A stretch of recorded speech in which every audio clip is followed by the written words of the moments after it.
What's going on, people? So the next Java coding test exercise will be another sorting algorithm that you will never use, but it's semi-stable in in Java coding tests. So you should be familiar with this sorting algorithm called the insert sort. So the insert sort. Previously, I introduced you to the bubble sort. So the bubble sort, the difference between an insert sort and the bubble sort is the insert sort only takes one iteration through the unsorted collection to achieve a sort. So it's more efficient in sorting. Um, the, I mean, the difference, the downside is that it sorts into another collection, another collection object. So whereas the binary sort inserts, does the sorting in the same collection. It just moves those numbers around. An insert sort will use a different collection to achieve the sorting. So it takes up double space in terms of as far as if you if you have it's going to take up double space to store data. So you'll have the unsorted list of data, collection of data, and you'll have the sorted collection of data. So let's begin with the insert sort. First thing I'm going to do is create my class.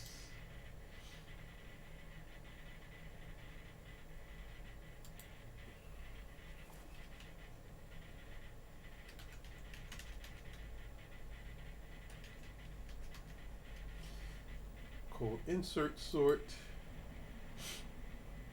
This class is going to have a main method,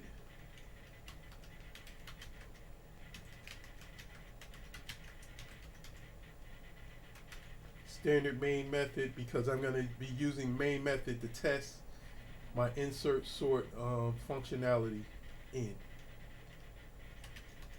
String, array, args, standard main method.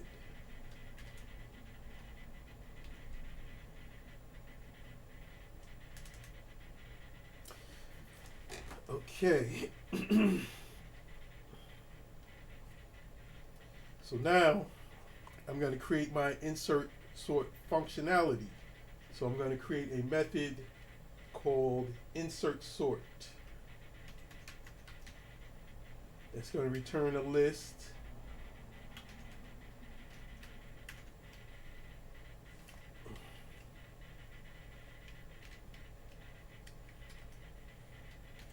List of integers.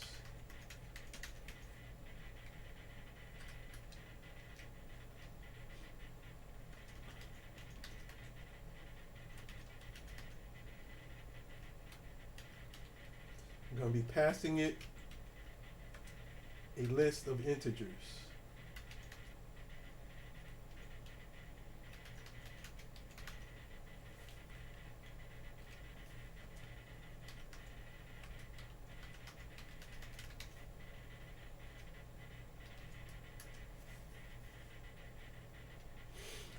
The first thing I'm going to do in my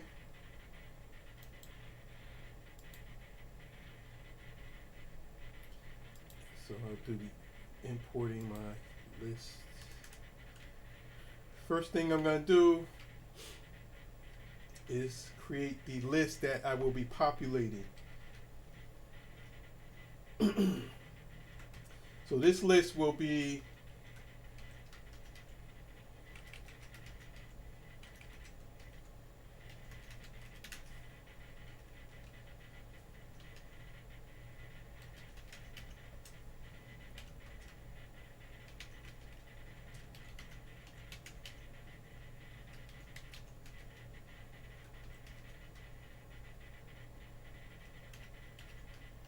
This list will be a linked list instead of an array list. Those that are familiar with Java know that there are different types of lists based on what properties you want out of the list. So a linked list allows you to do inserting and inserting and removing data more efficiently than an array list. So that's why I'm using a linked list for this task.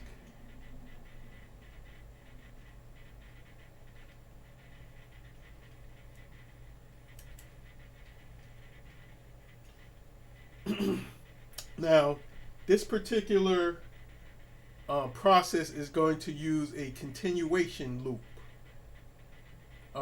So it's like an old school.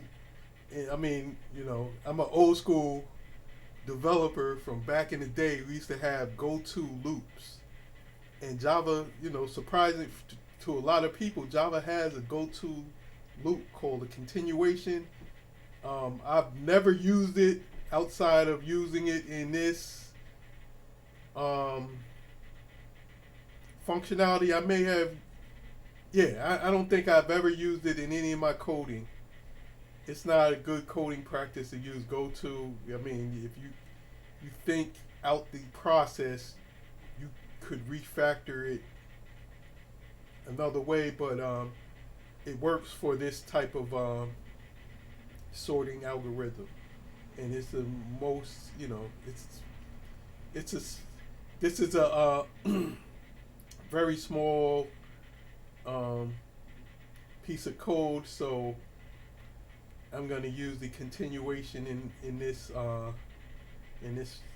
code. So I'll call my continuation label go to this, and my continuation label is going to have it's going to start with a for loop.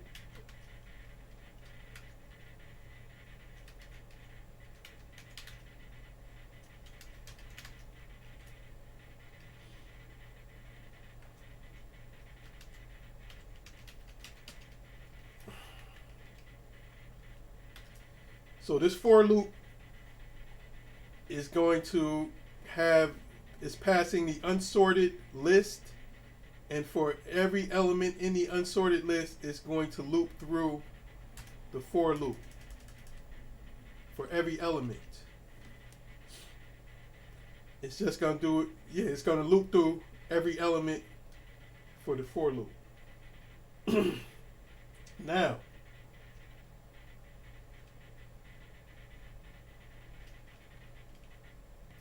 the next thing I'm going to do is add another loop, which will be associated with the new list that I created, the sorted list.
So once again, like when I'm adding to my sorted list, it's going to loop through my sorted list and just, so as I'm adding values to my sorted list, it's going to check to see if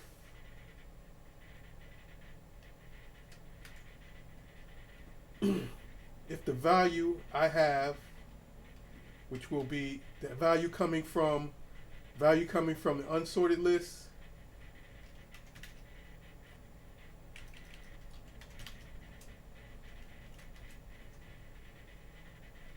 is less than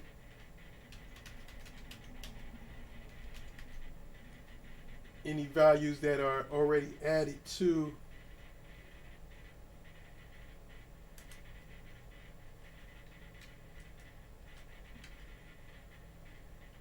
my sorted.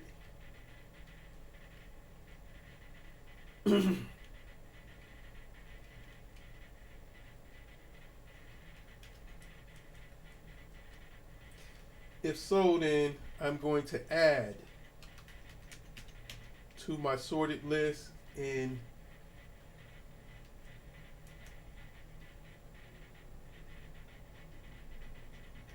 I'm going to replace, well, I'm going to replace the position with that new value. So I'm not going to replace the value, I'm just going to replace the position, like shift the position. So now my new value that's less than the current sorted, the current value that's in the sorted list, the position will be shifted up. So my new value will be in the current position and the sorted value will be shifted up to the next value.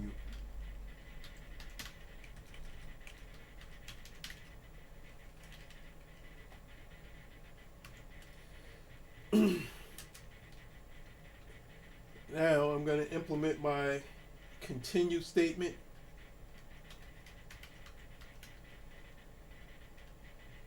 Because I don't want to exit out of here because I'm doing a sort.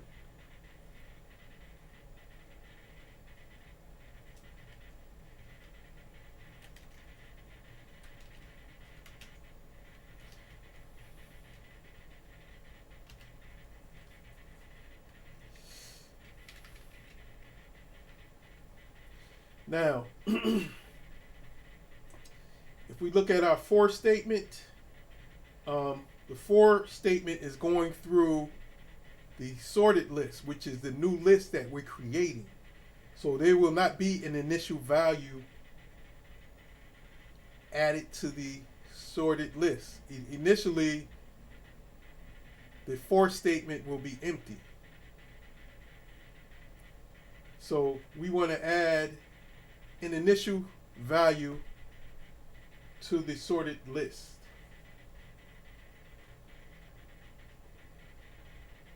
So we adding the first value.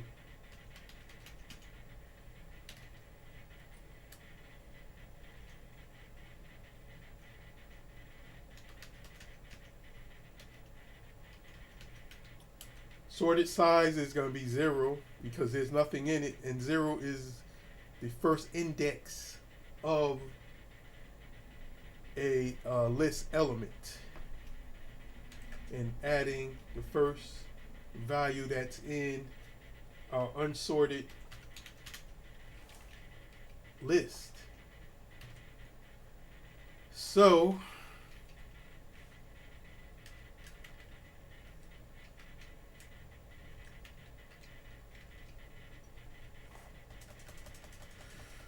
now by the time we finish this for loop, everything should be sorted.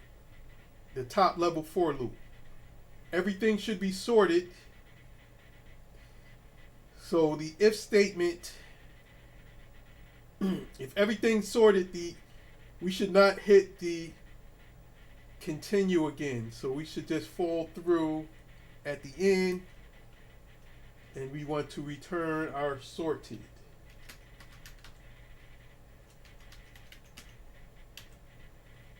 List. Now, We're going to write a test for this.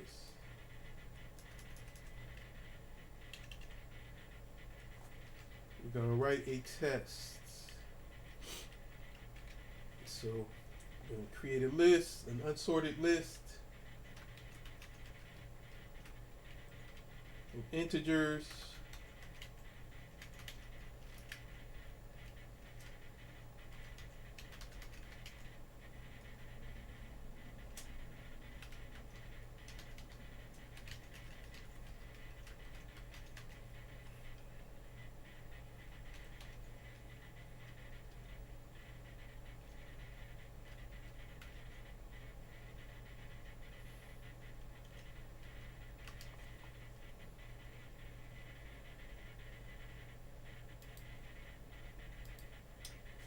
Alright, so I want to add some values in the initialization.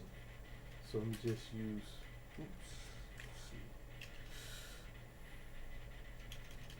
let me add some initial values to this.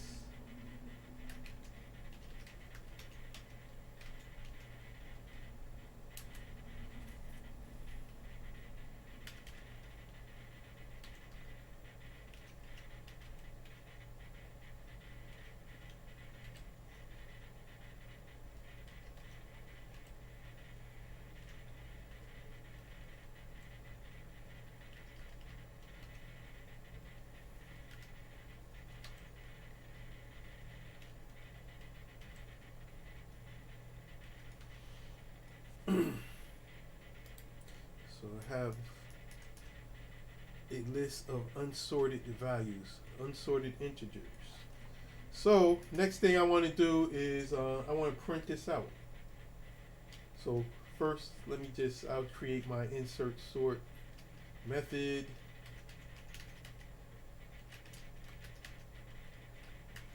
Pass my unsorted. Alright, so insert sort. So as I said before, my insert sort is returning a list. So I want to print this list out. So let me see. I want to convert this. So I want to just, it's return the list, but I want to return it as an array.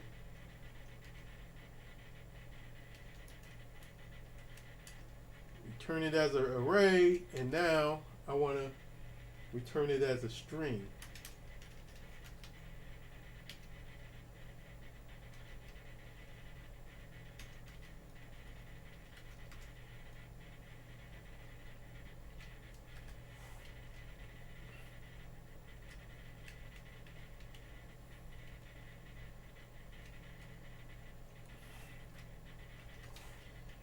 And now I want to print this out to the console.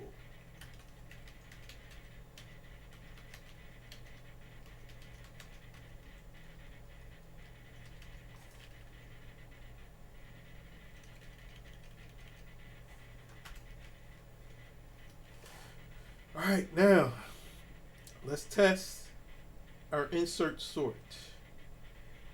So let me see, file save. Let's run this. Run as Java application. As we see, our insert sort works. It sorted the unsorted array. Output is sorted. So this concludes the insert sort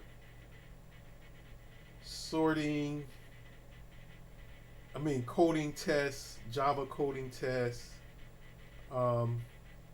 It's a good thing to know these, even though you will never use the sorting algorithms, because Java already has, the Java objects that you're going to use already has built-in sorting algorithms.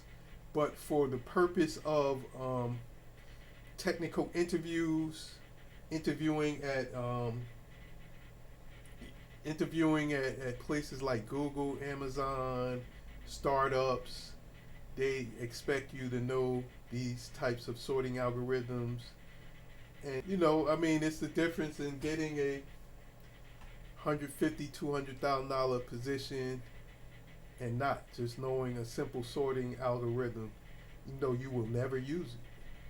So I suggest that you study this and just master it, so that you don't even have to do, like, I'm giving you these sorting algorithms so that you can master them on your own and write your own, and then it'll be like second hand knowledge to you when you like, for myself as a consultant, I go and I do these interviews often, every couple of years when I'm at you know completing and beginning a new contract. I have to go through these rigorous technical interviews, and these are some of the questions that I get asked.